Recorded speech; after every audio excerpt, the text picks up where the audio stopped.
This week on Reliving the Extreme, we are discussing the episode of ECW from February the 18th, 1997. Nate Maxon here along with my brother Aaron.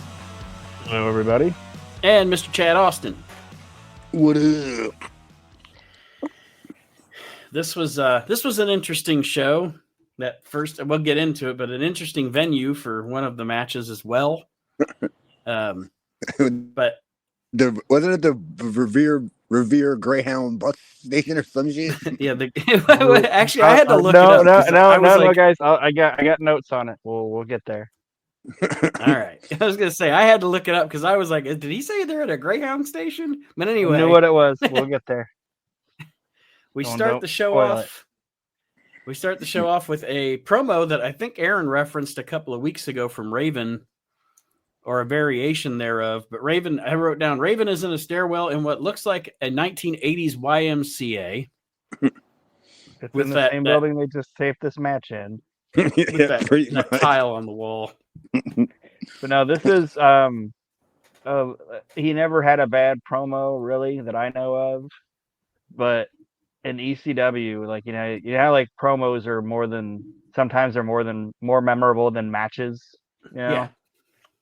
And this to me is like I think a masterpiece for Raven, because he starts it out talking about Tommy Dreamer, and Tommy Dreamer never defeated him, and he turns that into talking about Terry Funk, and he calls Terry Funk washed up and old, and how he reminds him of his father, and he hates his father because his father was a drunk and was never there.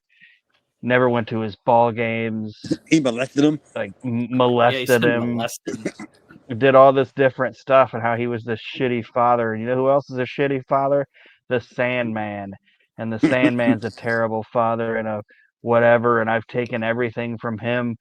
If you want your title back, you can come and try to take it. But if you want your kids back, if you want your kid and your wife back, you got to go to Stevie because he has them now. And then he turns it into Stevie being this ungrateful bastard who left him just like everybody else, and he takes everything and just seamlessly weaves it into it, and it's a 6-minute promo that is just perfect in my opinion. I'm glad you said that, Aaron, because for a second I thought you were getting ready to say it wasn't good. The way you started talking about it, I thought you were going to say like this wasn't one of his best. So I was like, oof. This was a fantastic promo, I thought. I thought for a second I was watching the wrong date.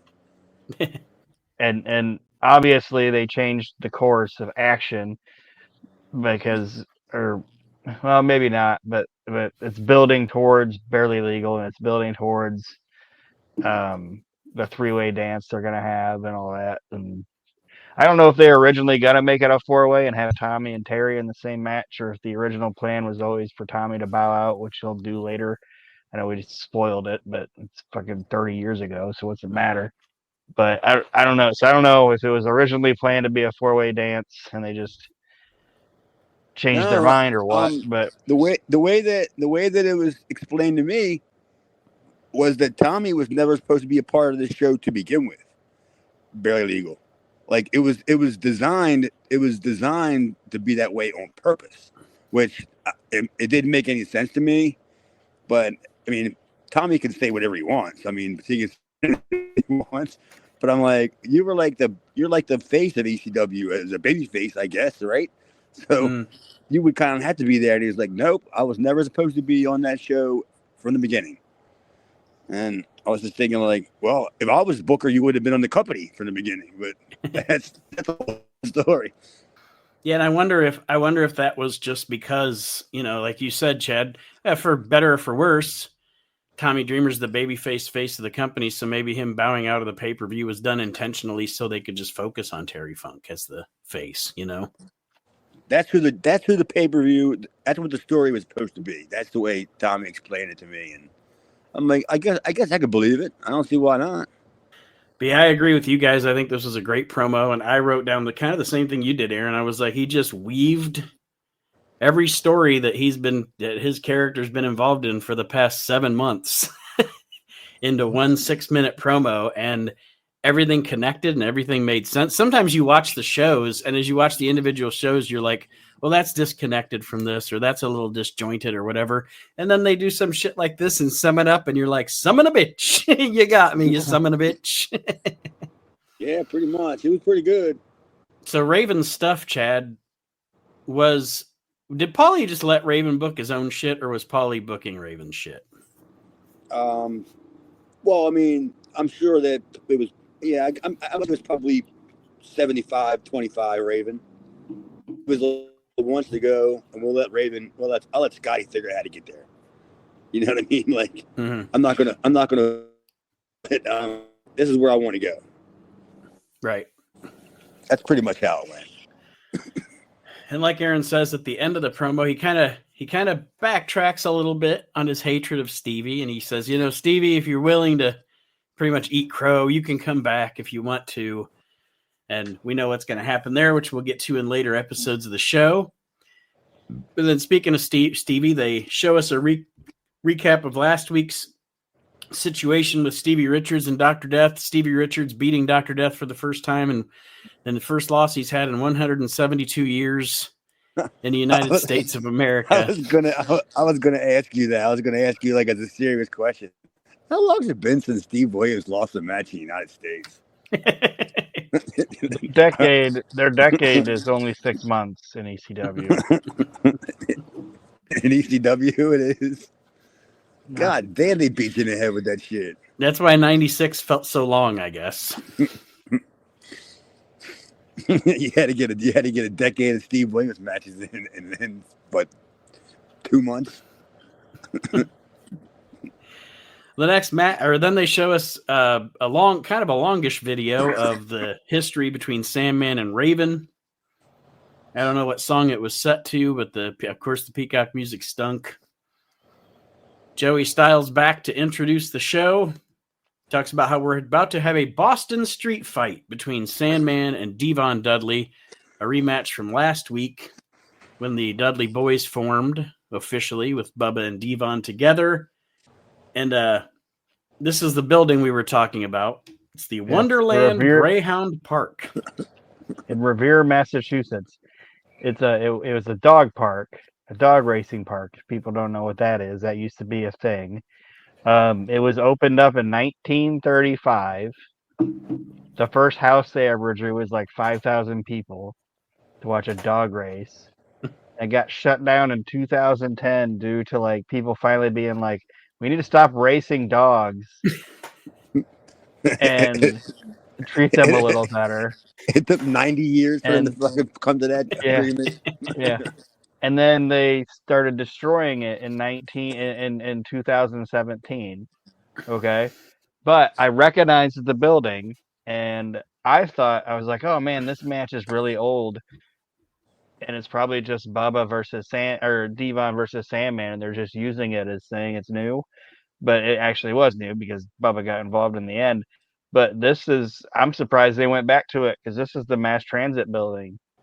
Oh, I'm surprised they let him go back to it. Yeah, that's what I'm saying. Like, this is where New Jack fucked up mass transit. I'm like, and I thought this was just like a in the can match, you know what I mean? But then obviously, like I said, when Bubba got involved, I'm like, oh well, this is a new match, because Bubba wouldn't have got involved in '96 because he was still a face. So I'm like, oh my god! Not only did they go back, but they let them back. They probably said you can't bring in New Jack, but you guys can come back. They probably used somebody else's promoter's license, and somebody else probably booked the building. you know what I'm saying? It was probably it was Vandalay Industries. Honestly, it was probably Sign Guy. He probably either booked it or Gabe. I'm guessing it was somebody who probably acted like it was a different company and everything else. But no shit, that was the same building, because I had a couple of fan cams from that building too, and I didn't even recognize it, honestly. I don't know if it's like the nerd in me or whatever, but I'm like, that ceiling or whatever you would call a ceiling. I don't even know what the fuck that thing is in their lobby there or whatever. But yeah, I was like, that's that building. And like I said, I looked up that card because I was like, I want to see if this match is actually on that card. And I didn't need to because, like I said, Bubba's bad now, bad Bubba. But yeah, it blew my mind that they let him back. It blew my mind that they went back. And like I said, it had a good run of treating dogs like shit, but they finally shut that's that down. That's probably why they let ECW back in. They're like, fuck it, we race dogs. We have no moral high ground here. They race dogs and they fucking slice up fat bastards. That's a hell of a building. They got some wonderful rules in that building. And next month, after ECW was done there, they had some satanic cult coming in, I'm sure. Probably. I was going to ask, is this since we've started this show, is this the weirdest place they booked, or is it still that fruit market or whatever? No, to me, this is the weirdest. Like when I heard him say Greyhound, I was like you, Aaron. I went and looked it up on Wikipedia because I was wondering if it was a Greyhound station because it looked like a bus station. Like there's no tiered seating or anything. Everybody's just kind of standing. They're in the lobby. They're literally in the lobby of the dog park of the dog track. Like, I mean, when you go to horse tracks racing and stuff like that, the betting area is huge. You know what I mean? Because you got to have all the boards and you want people to be able to stand around and look at it and everything. So they were in the lobby of it. I mean, they were not actually on the track, but yeah, this was. I was like, is it this or the fruit or the farmers market or fruit market or wherever they were at? It started to talk like it's a bus station. It's called the Greyhound something. There's a mass transit going on. I mean, you know what I mean? Tommy Cairo prefers the fruit market, but yeah, fresh fruit. So this is Sandman versus Devon Boston Street fight. We're in Revere, Massachusetts, which I assume is close to Boston. Everything in Massachusetts is close to Boston. Close to Boston, yeah. It's not a huge state. I wrote down here a question for my co-hosts. I was just going to say, a question for my co-hosts. In the history of pro wrestling, who takes most of their dear sweet time getting to the ring? Who's worse, Sandman or The Undertaker? Oh, man. Well, because I swear Sandman took like a 5-minute walk to the ring here. And it was like a 20-foot. Yeah, but it was Dory Funk. It was probably Sandman after they learned how to get the instrumental to his song, so they could just loop it. But because Undertaker's song doesn't change, so they could that's easy just to keep replaying it. So he used to take the longest until they figured out how to make Sandman's entrance song longer. Did you see him? Did you see that fan got overzealous and tried to hug Sandman as Sandman was getting ready to spit his beer, and he blew beer right in that dude's face in the front row. Yeah. The guy looked like Brackus's dad. Like he spat the beer right in Brackus's dad's face. And then he spat beer all over somebody, like a bunch of he spilled beer about around a bunch of other people. I was thinking to myself, it's like, so you're trying to drive home, you know? don't get pulled over. And you forget the signal, and the cop's like, I can smell alcohol, sir. And you have to be like, look, I wasn't drinking. There was this guy with a cane wearing pajama bottoms, and he spat beer all over me at the lobby of the dog track. That's your and then the cop's like, you really are drunk. He's all mad because he lost his wife and kid. And they're racing dogs, and he lost his woman. I mean, and then Tommy Cairo is selling fruit. I don't know. The cop just let him go. I was going to say poor Papa Brackus got detained for. And he was fighting these two brothers. Like, get this, one's really black, one's really white. Their father was a traveling Bible salesman or some shit. He sold Bibles at carnivals. Yeah. They used to have a Native American brother. That's like that girl that got pulled over by a cop, and the cop asked her name, and she said Frida, and the cop said Frida, Frida, and she goes, yeah, free to go. The cop goes, free to go, and she goes, okay. That's pretty much how that ended. That cop said, I ain't got time for all this. Get the fuck out of here. That's what he said right there. Whatever Aaron said is what the cop said. Get the fuck out of here. Anyway, I thought this was a good brawl. It was. I was going to say it's Sandman and Devon Dudley. It's billed as a Boston street fight, and it starts out kind of your standard Sandman match, but then they get a ladder involved. Sandman suplexes the ladder on Devon. They get the ladder in the ring. Sorry. They get the ladder into the ring. Oh, go ahead, Aaron. I'm just gonna say the big spot of the match. So the two big spots of the match. The first one's coming up, and I like the fact that Sandman getting the advantage by kicking Devon off the rope still led to him getting hit by the ladder. Like I thought both of them getting taken out at the same time was a cool spot, and obviously the way it ended was insane. So yeah, that ladder spot is so cool because I think that ladder spot was invented because it was an accident. It happened one time where they knocked the ladder over and it bounced off the rope and came back. So I think they figured out how to turn it into a spot into a match. I was going to say, I feel like a lot of stuff in hardcore wrestling comes from something that happened by accident. Like, hey, that accidentally happened and none of us have broken limbs or a concussion. Let's try it again, but let's choreograph it next time. And sometimes it works out again and sometimes it doesn't.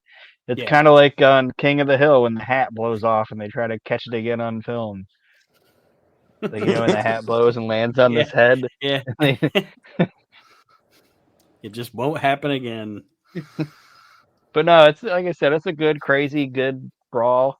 And I like Sandman busting out the ceiling tiles and climbing up to the rafters and jumping off with a leg drop. It wasn't like spectacular, but it shouldn't have been. You know what I mean? Like, it didn't need to be like a Jeff Hardy it's also type thing. It's also from a psychology standpoint. It's from a psychology standpoint. This guy, if these two guys are having a fight, the Sandman looks up and says, "Wow, we're in a building with a really low ceiling. I bet I could use that to my advantage. Fuck it, I'm gonna take advantage of it." Like Elaine's boyfriend Tony on Seinfeld. Hey, babe, you think I get hurt if I jump off that balcony over there? That's what Sandman said when he saw that balcony. I wonder if I get hurt if I could fucking jump off of that thing. It's like that he monkey barred his way through it, flung a little bit, and it was a good match, and I liked the ending of it. I liked the finish, and I liked the post-match type situation too, with Joel trying to get go ahead, sorry. I was just going to say possibly one of the funniest things I've ever seen since we started watching the ECW show is the way that Gertner falls. This when he gets hit by the cane, it's like a pratfall mixed with a kind of like a floating off of the out of this picture kind of fall, but his fall fucking cracked me up. I watched it like 3 times. That's because Paul E taught him how to bump.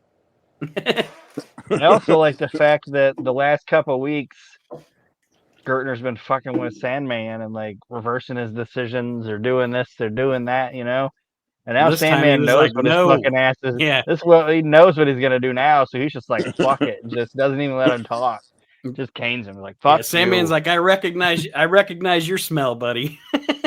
Yeah. I smell beef Elon and musk. It must be Gertner. His sweaty ass. Does he wear musk or Stetson? I don't know what he wears. I smell beef and patchouli. Liver and onions. That's what he washes his neck brace in. Oh God, he's a slob. Sandman, but yeah, Sandman canes Gertner as he, like Aaron said, Gertner tries to come in, try some of his chicanery again, but Sandman's onto his bullshit, canes him. Gertner falls funny, and then Bubba Dudley comes out, attacks the Sandman from behind, and Joey does a great job here of putting over the fact that essentially Sandman's stuck alone with these guys, like Tommy Dreamer's in the hospital, blah, blah, blah, just, going down all the reasons why there's nobody to help the Sandman. Not to mention nobody likes him. And then we see I don't know, have we seen them do the 3D yet? Did I miss it? Or is this the first time they've done the 3D on TV? Oh, they had to have done it before. They did it last week. Okay. I must have missed it then. When they united, but they didn't make a big deal of it. They didn't call it any. They just called it like a falling double Bubba cutter or some shit. Yeah, they hit the 3D on Sandman, and I wrote down, good segment. I enjoyed this pretty much from beginning to end. Good shit, pal. Yeah, it was good stuff. Bubba's really coming along, man, because at this point, he's only been in the business like 2 years. Mm-hmm. And Devon's been in the business less than that. Very much duck to water situation for those two guys. Yeah, right on. And That tells you what kind of trainer that Johnny Rods is. Bubba's also already, you can tell he's already taking it a little more seriously because he's already less round than he was just a few months ago. You know, he's not a duck to water. He's like a manatee to water. Right. At first, he was a whale to water. Now he's a manatee to water. Yeah, I mean, when he first comes in, he looks like a lowercase O on top of a uppercase O. And he looks like an unfinished. And Bubba's never. Looks like an unfinished snowman. Blubberway Dudley.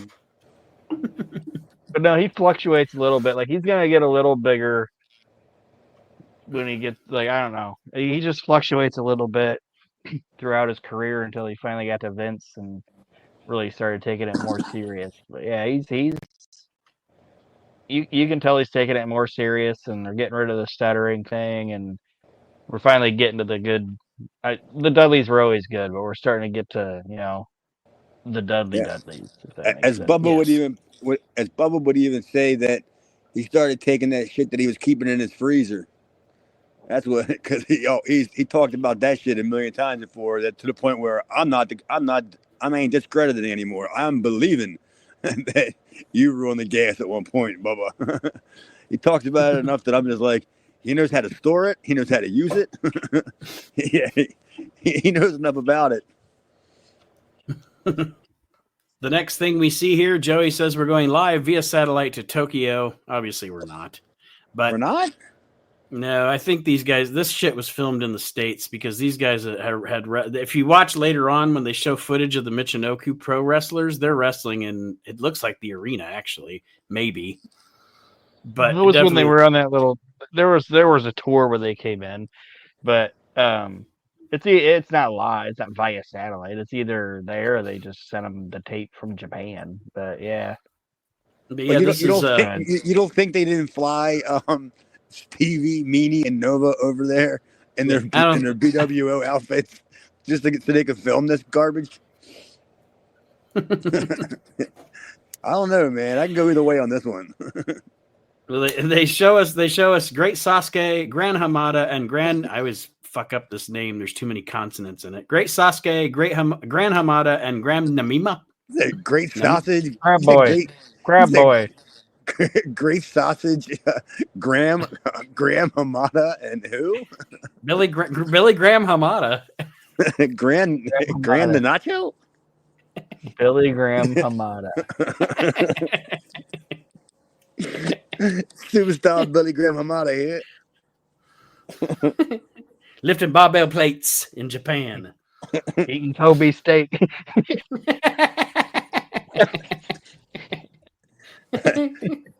I guess Billy Graham Hamada is as good a title as any for this show.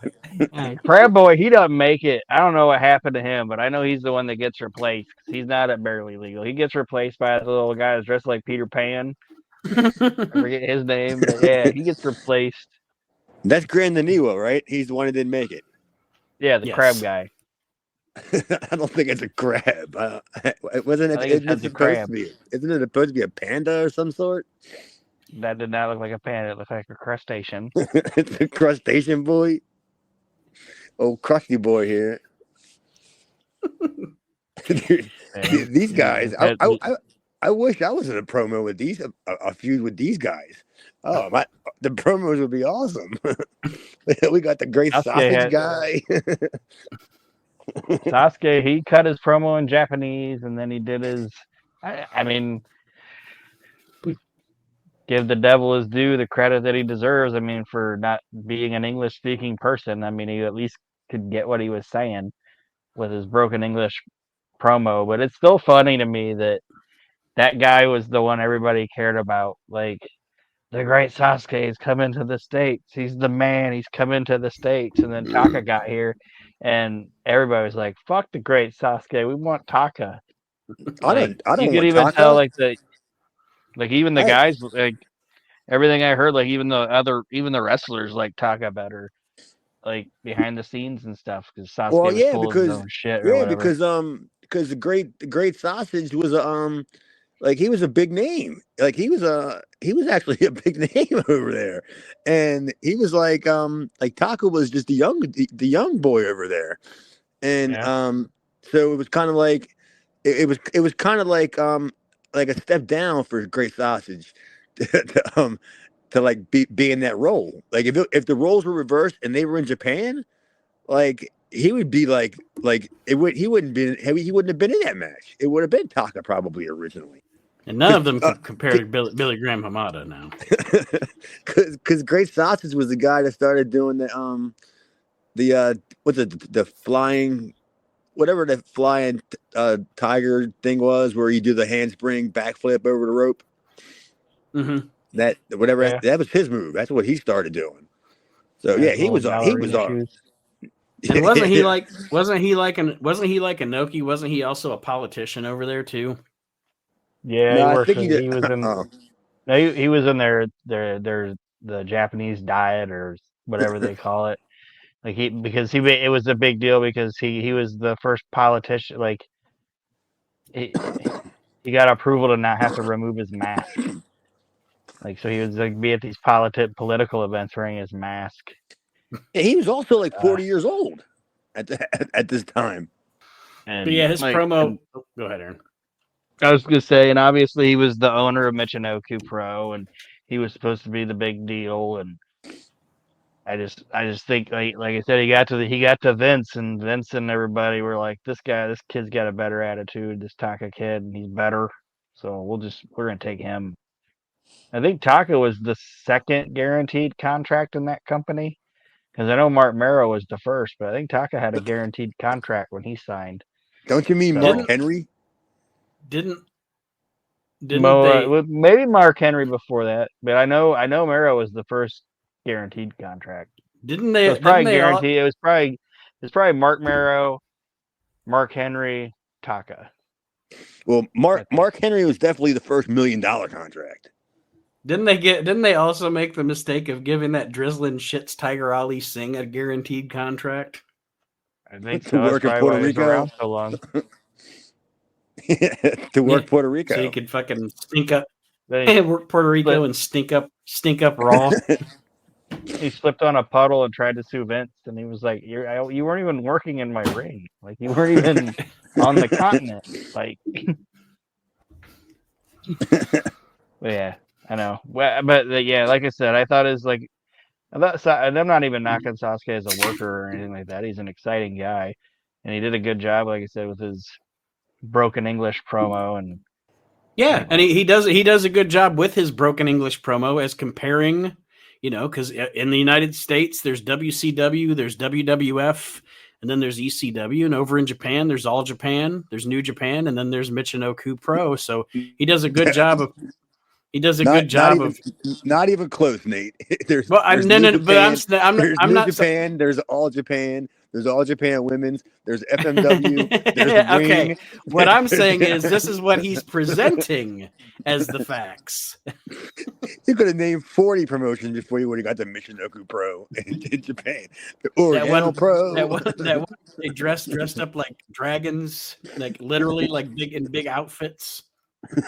Dude, and Yoshi Pro. You could have just won.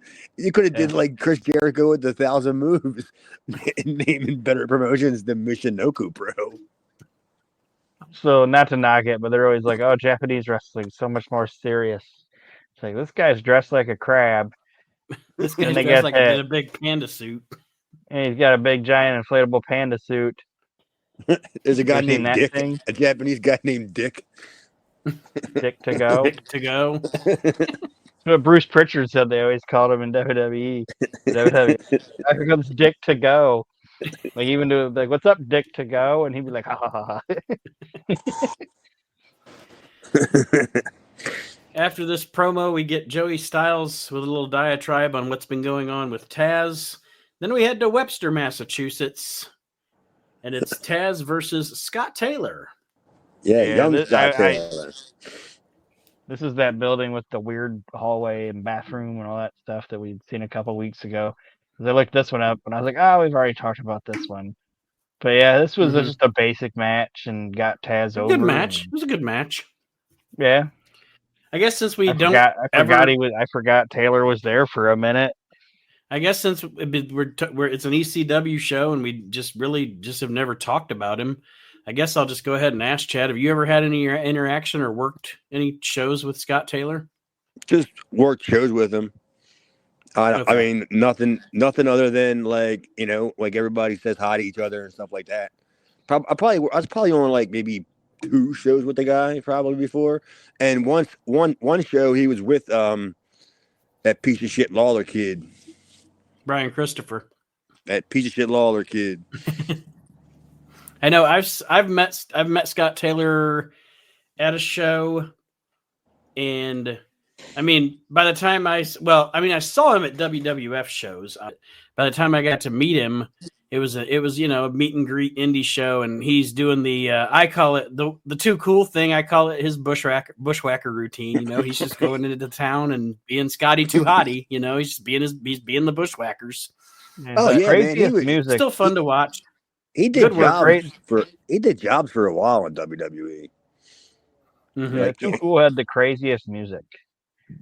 But the music is insane. If you just listen to it, not out of the if you listen to it, not in the aspect of them coming out and the crowd going crazy and everything, the music is insane. It makes no sense. It's all over the fucking place, but it's entertaining. And I like Scott Taylor. I liked Scott Taylor and Brian Christopher when they were too much, when it was Scott Too Hot and Too Sexy Brian Christopher. I liked him then.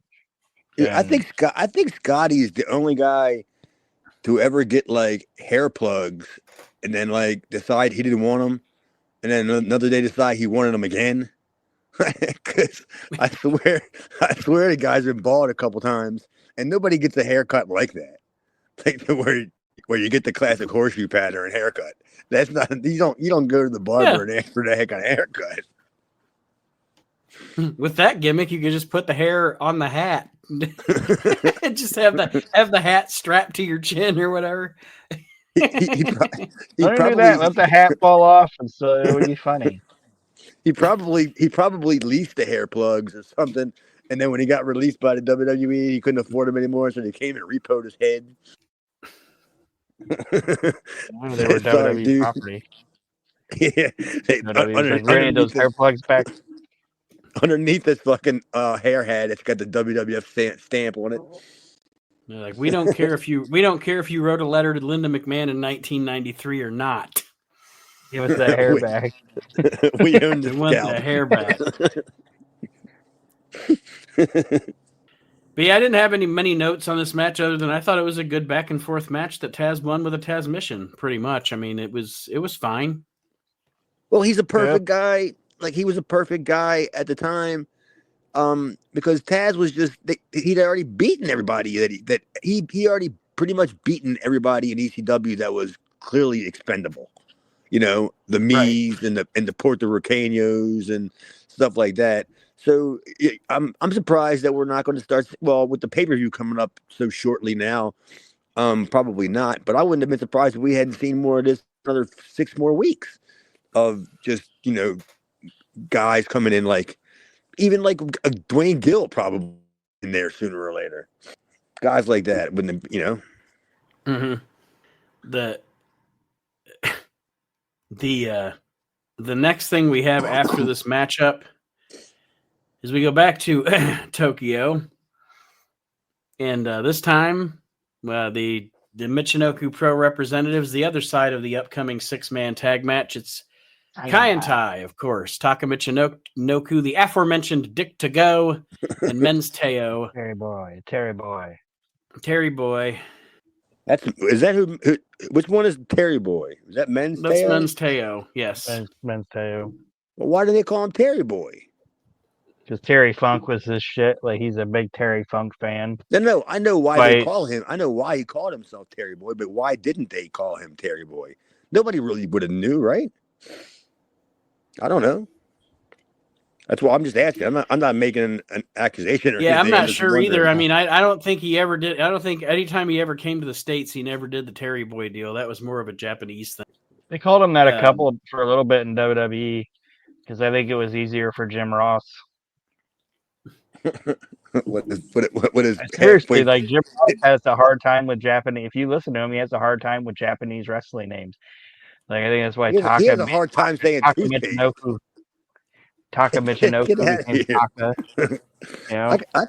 I can name 40 fucking words that Jim Ross has a hard time saying.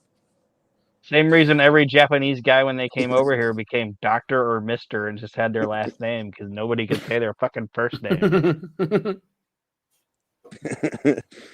Yeah, there's not too many guys named Larry over in Japan. Gary Hart was like, Gary Hart said we can all say Kabuki. Okay. The only Larry in Japan is the Abdullah the Butcher. The only Larry over there. Oh, but they didn't. Yeah, they just call him Abby. There's no chance they call him Larry. Oh, Larry.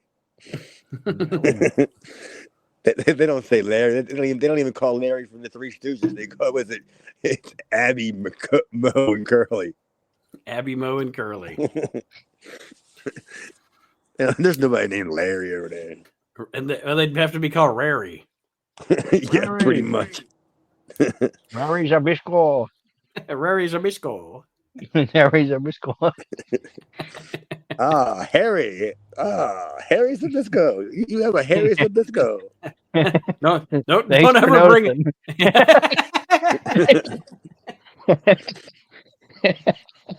The head scratcher is Harry Zabisco and Dick Togo. Ladies and gentlemen, it's the tag team of Billy Graham Hamada and Harry Zabisco. Harry Zabisco. With Dick Togo. Well, one was, the other one's idol. Got him into the business. Well, no, it's Billy Bruno San Martino. Sorry. And the Great Sausage. That company's great. Michinoku Company. It's a good thing I wasn't working over there. Well, as Taka and as Kai and Tai is cutting their promo, the BWO comes into the scene, and this is why I know these promos were probably recorded in the States, because I don't think at this time the BWO is in Japan. I mean, I could be wrong. I don't know. They could be over there for Michinoku. Well, if you think about it, though, the pay-per-view, when they had been over in Japan, would that have been too early to start putting stuff into motion for all this? For these guys coming over for the pay-per-view and everything? Because the pay-per-view is still in talks when the mass transit. I know, but the pay-per-view is still in talks when mass transit happened. And that happened in 96. Mm-hmm. You know? Right. Because that got him canceled by viewer's choice or whatever, and Paulie got him back on. So that's the only reason I was saying, like, this might legitimately be in Japan, because they might have filmed this stuff when they were over there. Maybe. Probably, I don't yeah. Right. Yeah. I think we're overthinking it, but yeah. Oh, obviously that's what we do. But yeah, I mean, either one of the three of us could be correct. It could be in Japan. It could be in fucking the Greyhound station. I don't know, but I did think it was funny that buy the shirt. Yes, I did think it was funny that Stevie and the Japanese guy did the buy the shirt gimmick. I did find that amazing. Buy the shirt, buy the shirt, buy the shirts. He said, buy the shirts. He said he put the plural on it, which said like buy the shirts. It's still funny when they did that, but I still liked when Nash did it. And they'd be like, buy the NWO shirts, 1 for 20, 2 for 40. Yeah. You can get buy one. If you buy 1 for 20, we'll give you 2 for 40. Yeah, it was good shit. But yeah, I know we kind of cracked on it or whatever, but I still actually enjoyed the BWO, and this was fun. And you're right. BWO Sometimes, and I don't want to, not to get in the weeds, but sometimes, I mean, you can say what you want, and I will say it too. Sometimes I get into watching like something from like mid to late 98 WCW and the NWO, and they got 15 NWOs. That's fucking boring, and that music hits every 5 minutes. But then other times they do make you laugh. Like there's that thing where it's during when Hogan is feuding for the 15 millionth time. Hogan and Nash are back together in the NWO. Hogan's feuding with Flair. They show this promo. Hogan and Nash are watching a promo that Flair's cutting, where he's talking about his past and everything. He talks about, and he's obviously referencing Beth Flair, but he says, I met this beautiful blonde, and Kevin Nash goes, and that blonde's name was Buddy Landell. That shit's fucking funny. I don't care. Like, I met a beautiful blonde and changed my life, and that blonde's name was Buddy Landell. Yeah. It was a great job. That blonde's name was Buddy Landell.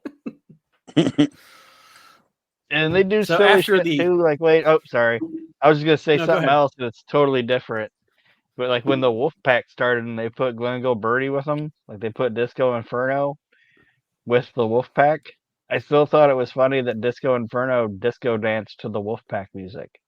That cracks me up. It's just so like they're all being all serious and got their do-rags on and shit, and then Disco's disco dancing to Don't Turn Your Back on the Wolfpack. So yeah. Anyway, you know how you know WCW podcast. You know how you knew instantly that the Wolfpack was bullshit? Lex Luger was Birdie in it? No, they put Lex Luger in it. Like, who's the most uncool dude we can possibly put in this? Well, if you listen to Kevin Nash, he thought Luger was lame, and then he met him in real life, and it's like this. He like listened to R&B music, and that makes him cool. R&B music, dressed nice and shit. I don't know. It's like turns out Luger likes silk. Yeah. Listening to Greg Valentine, Honky Tonk Man. He's a big fan of Jagged Edge. Yeah, married. Jagged. This jam. Really likes Joe. Really likes Jodeci. Loves Jodeci. Blackstreet. Genuine. Blackstreet. Mm-hmm. Get the fuck out of here. After the Michinoku guys and the BWO, we have Shane Douglas cutting a promo, and he's doing nothing right now. Yeah, Other than the Rick Rude thing, like he's doing nothing. I don't think Shane's allowed in Japan. Honestly, I don't. That's why I think he ain't been around. Because when they were in Japan, I don't remember seeing Shane over there. Because I think he got a record, and he ain't getting in. The first promo he cuts is a promo mocking Terry Funk, and then we go into an awkward place for Brian Lee to say he's a bulldozer for hire in the men's room. Yeah. I just looked it up. It's been like a month since Shane was on, like doing something new. So that's weird. But like you said, it's like I'm a bulldozer for hire, and then he's just like in the men's room, smacking the door around. It just keeps saying money, money, money, money. He broke Gary Wolf's neck. like, he mentioned that again.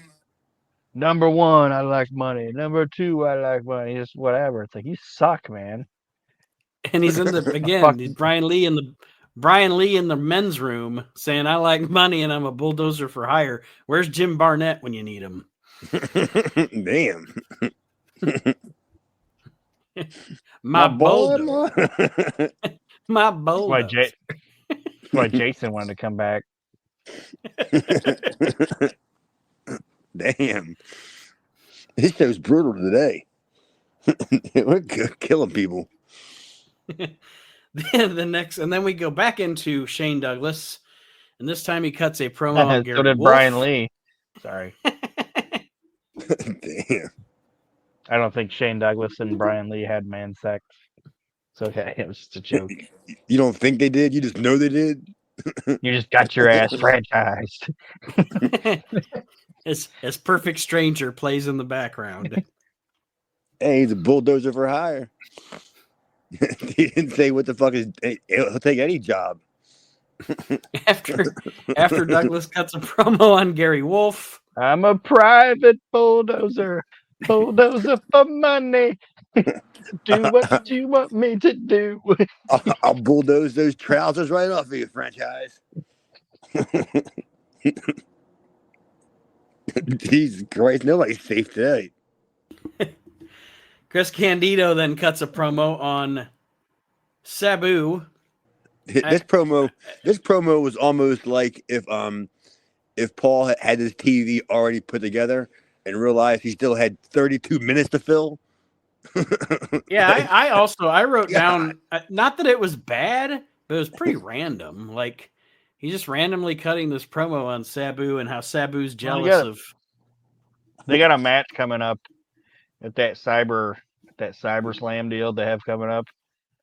They're going to be fighting on that, and it's just a promo out. Oh, I guess I missed that. So yeah, there is context there. He's jealous of Sabu because Sabu, and he's saying, like, you know, they kind of started at the same time and kind of were in the same territories together, and he drove them around, and Sabu got all the press, and he got nothing. You know. And then Sabu said, "Smell my mustache." Smell my mustache. Pretty much. So, I mean, I speak Chris Candido, so I know what he was getting at, and I think it was they didn't have anything for Chris to do, you know, right now, so they're gonna move him into fighting Sabu, and it's supposed to lead into him and Rob feuding, because he's supposed to fight Rob at Barely Legal and he gets hurt, so Lance Storm ends up taking his place. So it was going somewhere where it was just going to be like Sabu and I haven't watched the Cyber Slam in forever, so it might even lead to those two, like, maybe getting into it coming out of Sabu and Candido. But yeah, it was supposed to be RVD and Candido, because I remember the promo because it cracks me up, and we'll talk about it when we get there. He's like, I wrestled the first match of the first show in this building, and now I'm supposed to be at this pay-per-view, and I'm hurt. And they didn't even put me on the shirt. I just thought that was his big complaint, was I'm not even on the fucking T-shirt. Anyway. I think after the Candido footage, Candido makes a career out of getting hurt at the wrong time, I think. Yeah, pretty much. It kind of seems that way. And I forgot to mention, throughout this whole show, we have had Joey Styles mentioning throughout the show that finally that Sabu and Taz had come into contact with each other in the same ring at the same time for the first time in a long time, and that they had footage of it. And that is what first time in over a decade, right? In the United States. Yeah, I think the last time it happened was when Dr. Death got pinned in Massachusetts, in Revere County. But it's fan cam footage. RVD in the ring gets attacked by Taz, and then essentially Sabu comes out. The ring fills up with, if you want to call them superstars, the superstars of ECW fill the ring to keep Taz and Sabu separated.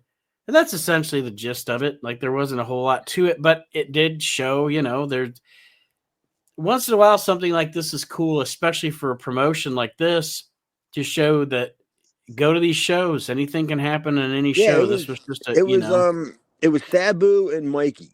It was RVD and Mikey, and they set it up to where Mikey did the spot. Well, they didn't show this. They didn't show it. It already happened. But he did the spot where he leapfrogged or something, and he hurt his leg. Mm-hmm. And so the way, because I had the handheld, and then what happened was they kind of they had the break in the match where the referee was kind of checking on Mikey, they just had that pause, to where they didn't know what was going on, and then all of a sudden that's when Paul sent people to the ring. That's the way it played out, on the fan cam. Okay. Well, that's how we end the show. Overall, I think another satisfactory episode of ECW TV.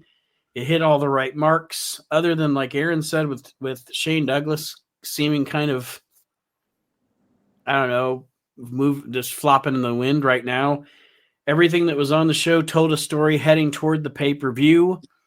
And he didn't even talk about Rick Rude. He didn't even mention the Masked Intruder. And so it seemed bad. He just seems out of place right now. He didn't mention Rick Rude because I could have swore I heard him say his name. No, he got a promo on Terry Funk. Oh, all right. I could have swore I just heard he just brought his name up, but you guys are right. It could even possibly be a thing where Rude showed up on that one show and then said, "I don't know if I'm gonna come back or not." Kind of that kind of a deal. I don't know, but. Overall, like I said, I don't know about you guys, but I enjoyed this episode of ECW TV. You did too. Yeah, it was pretty decent. It was pretty solid.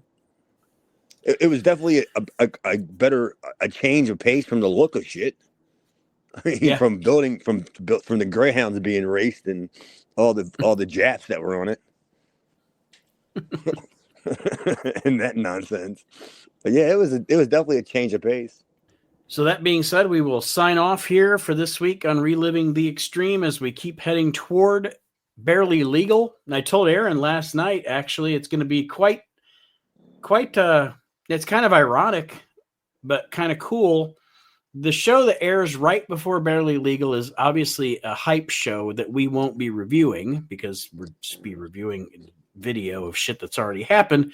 So it is going to work out that when we do actually review the Barely Legal pay-per-view, that's going to be the 200th episode of Reliving the Extreme. Damn. So I thought that was pretty neat, kind of worked out that way. So when we get to the pay-per-view, that'll be episode 200. So until then, until we see you next time around, check us out on Facebook, the WNR Podcast Network. Check us out on YouTube, the WNR Podcast Network. And like Chad and Aaron said, buy the shirt! We'll see you next week.